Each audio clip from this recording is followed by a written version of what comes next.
जय जय राम। सादर नमन परम प्यारे राम परम पूज्य गुरुजन, परम दिव्य आत्माएं और आप सबके मंगल आशीष लिए परमेश्वर कारण कृपा करके अपने श्री चरणों में लेके आए हैं। उनका बारंबार धन्यवाद, अनंत अनंत अनंत बार धन्यवाद, अनंत बार धन्यवाद। गुरुजनों की असंख्य कृपा, अकारण कृपा कि वे मन के रूपांतरण में लेके आते हैं और उनका अथाह स्नेह और अथाह प्यार, उनका इसके लिए बहुत बहुत बहुत बहुत धन्यवाद, अनंत बार धन्यवाद और बारंबार धन्यवाद, बारंबार धन्यवाद। आज बहुत ही इवेंटफुल दिन रहा, बहुत अच्छा रहा, बहुत पॉजिटिव और ऑफ कोर्स जॉयफुल।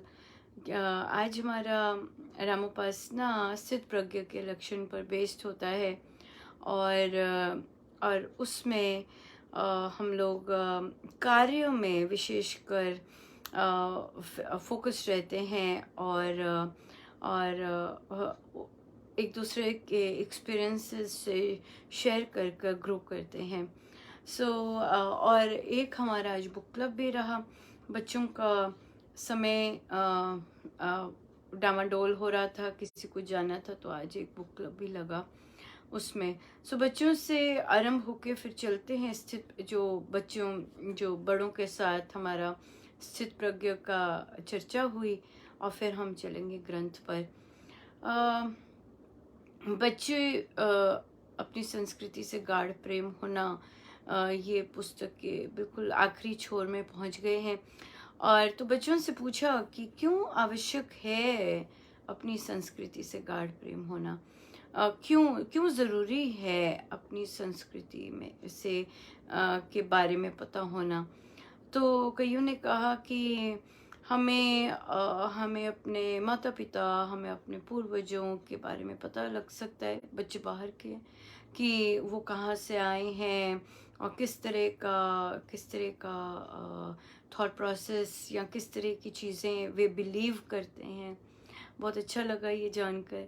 और फिर बच्चे बोले कि हमें रास्ता पता चल जाता है कि कौन सा ठीक है, हमारे संस्कार कैसे हैं, हमारे दूसरे कल्चर से हम लोग किस तरह डिफरेंट है। ये भी बहुत अच्छा लगा। वहाँ पे पर बच्चों को क्लियर किया कि ये मतलब मेरा हाल ही में एक्सपीरियंस रहा कि बच्चों से भी शेयर किया कि अपनी संस्कृति को जानना पहले बहुत इम्पोर्टेंट है और फिर उसको जानकर फिर उस पर चलना, क्योंकि हम बहुत सारी चीज़ें जो पढ़ते हैं अपनी संस्कृति की जो होती थी वो बहुत डिफरेंट हैं आज के टाइम में। इसलिए अपने उसको जानकर उस पे चलना तो बहुत बड़ी बात है, बहुत ही बड़ी बात है। तो क्योंकि हमने देखा कि है कि बड़ों के साथ भी सुपरस्टिशियस चीज़ें, अंधविश्वास कितना गूढ़ जमा होता है। तो वहाँ पर हम सजग रह सकते हैं और जान सकते हैं कि हमारी संस्कृति एक्चुअल में क्या चीज़ है। तो एक बच्ची ने कहा कि हमें अपनी संस्कृति के बारे में जानकर आत्मा के बारे में पता चलता है।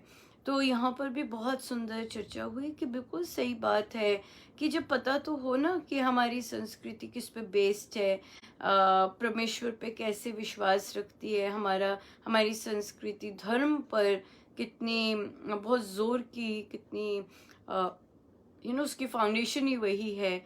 और उसके बाद हम हैं क्या हम देह हैं और या हम आत्मा हैं, इस पर बहुत ज़्यादा हमारा फोकस रहता है। ये हमारी संस्कृति का राव है, हमारा है अभी कि नहीं वो डिफरेंट बात आ जाती है। और वहाँ से यही चीज़ आ जाती है कि क्यों ना हम इतनी स्ट्रॉन्ग, जो अंदर से स्ट्रॉन्ग, बाहर से कैरेक्टर स्ट्रॉन्ग, और ना जाने कितनी कितनी स्ट्रेंथ देने वाली हमारी संस्कृति है, उसको हम why don't we adopt it.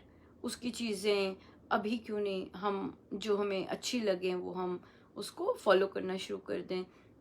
चाहे फैमिली में वैसे चलता है कि नहीं, पर हमें तो पता है ना कि हमारी संस्कृति क्या कहती है। इसी तरह हमारे अपने देश में भी जब बच्चे पढ़ते हैं अपनी संस्कृति के बारे में, तो फिर उन्हें भी बहुत अच्छा लगता है, वाओ हम ऐसे थे, हम ऐसे हैं, पर ऐसा क्यों हो गया, हमें देखने में इतना डिफरेंट क्यों लगता है। यहाँ पे ये सारे प्रश्न बहुत सुंदर सॉल्व हो सकेंगे।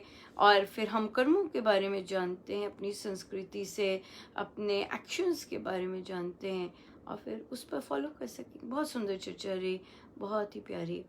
और इसी तरह एडल्ट्स के साथ भी बहुत प्यारी चर्चा रही। और वहाँ पर सब ने बहुत एक दूसरे को सपोर्ट करते हुए, एक दूसरे को अपने एक्सपीरियंसेस बताते हुए बहुत बहुत ही प्यारी चर्चा चली कंपटीशन पर। क्या क्या एक आध्यात्मिक में कंपटीशन होता है। तो बहुत सुंदर इस पर बहुत दोनों पहलू बहुत क्लियर हुए। तो फिर हमारा अंत में निर्णय लिया कि आत्मा को तो कोई कंपटीशन ही नहीं है, उसकी तो अपनी जर्नी है। तो जब उन्होंने आत्मा से लेके कहते संसार में आए, और संसार में जब वे बात कर रहे थे, चाहे स्टूडेंट्स की बात करें कि उन्हें मेहनत करनी है और प्लानिंग करनी है अपने एग्जामिनेशन की, तो वहाँ पर फिर ये चीज़ आ गई कि एक्चुअली वो कंपटीशन नहीं है, एक्चुअली अपना गिविंग बेस्ट है वहाँ पे। तो वहाँ पर जो चीज़ चल रही थी कि पता तो होना चाहिए हमें, अगर हमने बिजनेस स्टार्ट करना है हमें मार्केट का तो पता होना चाहिए, हमें ये तो पता होना चाहिए कि डिमांड एंड सप्लाई, इस तरह से बातचीत चल रही थी। तो यहाँ पे भी यही कहा कि सबने अपने अपने एक्सपीरियंसेस शेयर किए। किसी ने कहा कि मैं ट्यूटर रही हूँ और जब मैंने ट्यूशन शुरू की, मेरे ऊपर वाले फ्लोर पर ऑलरेडी एक ट्यूटर थे, उसके बावजूद मैंने ट्यूशन शुरू की। पर मुझे कहा कि अरे ऊपर वाले तो ऑलरेडी ट्यूशन देते हैं, तो तुम भी ये तो उन्होंने कहा कि नहीं, मेरा अपना ढंग है करने का, मेरा अपना स्टाइल होगा करने का, और मैं अपने ढंग से बच्चों को पढ़ाऊंगी, तो मेरा किसी से कुछ नहीं लेना देना। इसी तरह एक सादिका जी टेलरिंग का काम करते हैं, और जब उन्होंने भी स्टार्ट करना शुरू किया तो उन्होंने भी कहा कि मुझे इतना पुल डाउन मिला कि अरे क्या करेगी। और क्योंकि उनके ऑलरेडी सोसाइटी में कोई और आंटी लोग भी स्टिचिंग करते थे। उन्होंने बोला कि मुझे लगा कि पता नहीं मेरे पास कोई आएगा भी कि नहीं आएगा। So natural right, and so true feelings. पर कहते मैं उतरी और अपने ही ढंग से किया और फिर ग्रो किया। और हम जानते हैं कि जब हम अंदर से कनेक्ट हो जाते हैं, गुरुजन और परमेश्वर अपनी क्रिएटिविटी फ्लो करवाना शुरू करते हैं, और हम नई नई चीज़ें लेकर नई नई तरह से उतरते हैं। और यहाँ पर हमारा दूसरा ऐसे काम कर रहा है, वहाँ की फैकल्टी बंद हो जाती है, हमें फ़र्क नहीं पड़ता दूसरा क्या कर रहा है क्या नहीं कर रहा। और दोनों ने शेयर किया कि दूसरे लोग, बल्कि वहाँ से लोग हमारे पास आने लग गए, और उन्होंने भी कहा वहाँ से लोग हमारे पास आने लग गए क्योंकि हमारा काम अच्छा था। बहुत चीज़ें मैटर करती हैं, आपका काम, आपका बोलचाल, आपकी मेहनत, आपकी अपना ढंग, अपना कस्टमर केयर किस तरह करते हैं, बहुत चीज़ें मैटर करती हैं। इसलिए अपनी इंडिविजुअलिटी तो मैटर करती ही करती है। बहुत सुंदर। और एक सादिका जी ने बोले मैं चॉकलेट्स बनाती हूँ और पैकिंग भी खुद करती हूँ, और ऐसी चॉकलेट्स कहीं नहीं मिलती। तो उन्होंने कहा कि मैं फिर से अब स्टार्ट करूँगी। मैंने बहुत बहुत चीज़ें की हैं, पर कोई चीज़ पे अब टिकी नहीं, पर अब वे टिक रहे हैं। लास्ट वीक भी वो बहुत हतोत्साहित थे, और जैसे उनका कार्य क्षेत्र में रिक्वायर्ड था अपना उनका सेल्फ कॉल्स करना, इस तरह। तो हमने गुरु आज्ञा यही मानी थी कि हम जो भी हमारा कर्तव्य है वो करेंगे और फल पे नहीं जाएंगे। और तो उन्होंने कहा कि मैंने बल्कि जितना मुझे कॉल्स करनी थी उससे बढ़कर कॉल्स की, और फिर उन्होंने फल पे चर्चा करनी शुरू कर दी। हमने कहा नहीं, हम फल पे चर्चा नहीं करेंगे, हम यही देखेंगे कि हमारा फोकस क्या है, कि हमने काम किया कि नहीं, हमने काम किया कि नहीं। इसी तरह एक सादिका जी भी वो पढ़ रहे हैं, और उन्होंने भी शेयर किया कि कैसे उनकी असाइनमेंट जब वापस आई छलनी छलनी हुई हुई थी, पर उन्होंने फिर से काम करना शुरू किया और उसकी प्लानिंग की कि किस तरह उसको अप्रोच करेंगे, किस तरह करेंगे, और फिर हम कर्तव्य पे जो हमें काम करना है उस पे फोकस हुए, rather than कि क्या रिजल्ट्स आ रहे हैं, क्या रिजल्ट्स आ रहे हैं। सो बहुत पॉजिटिव रहा, बहुत ही सुंदर रहा। और यहाँ पर एक और चीज़ भी, वो आई गेस आगे चर्चा कर लेंगे उसकी भी। तो यहाँ पर एक चीज़ और बहुत ही, हाँ, एक बहुत सुंदर धन्यवाद करना चाहूँगी जिन लोगों ने बच्चों के स्कूल्स में जो 15 अगस्त आ रहा है उन पुस्तकों के लिए इस यज्ञ में भाग लिया। बहुत बहुत धन्यवाद। मुझे पता है कि जब बढ़कर आता है तो इसका मतलब बच्चे कहीं ना कहीं तैयार हैं, और हमें नहीं पता हमें नहीं पता, वह बच्चे तो कहीं ना कहीं पूर्ण रूप से तैयार बैठे हैं उन पुस्तकों को ग्रहण करने के लिए। और हमने जो डिसाइड किया कि हम ज़बरदस्ती अब कहीं नहीं देंगे, वो भी महाराज कृपा करें, महाराज का ही है आई गेस। क्योंकि देखिए, ये मेरे सारथी, इन पुस्तकों के सारथी गुरुजन हैं, और जहाँ से अब मन हट रहा है कि नहीं जाना, तो इसका मतलब मेरे गुरुजन ही वहाँ नहीं जाना चाहते, इसलिए दिशा बदल रहे हैं। और मेरे लिए तो बहुत सुंदर है जैसे वे चाहें, जहाँ वे चाहें, और हम चलते जाएं। आप सबका बहुत बहुत धन्यवाद, और आपके स्नेह और आशीष के लिए भी बहुत बहुत धन्यवाद। अनंत अनंत अनंत बहुत बहुत।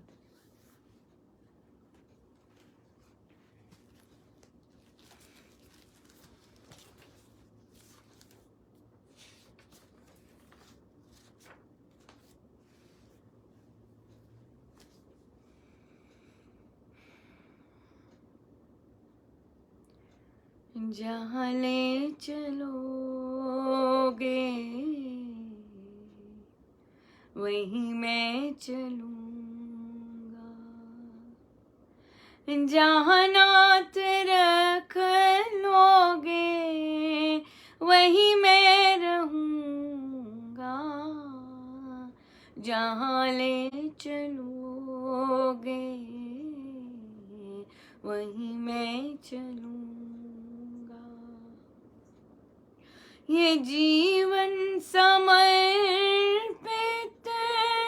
चरण में तुम्हारे, तुम ही मेरे सर्वस्व, तुम ही प्राण प्यारे, तुम्हें छोड़ कर नाथ किससे कहूँगा, जहाँ ले चलोगे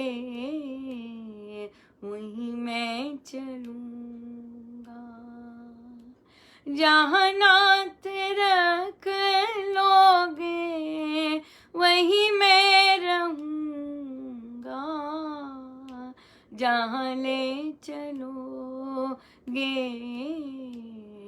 वहीं मैं रहूँगा। न कोई उलाहना, न कोई अर्जी, कर लो करा लो जो है तेरी मर्जी, कहना भी होगा तो तुम ही से कहूँगा, जहाँ ले चलोगे वहीं मैं चलूँगा, जहाँ नात रख लोगे वहीं मैं रहूँगा, जहाँ ले चलोगे वहीं मैं चलूँगा। दयानाथ करनी तेरी अवस्था,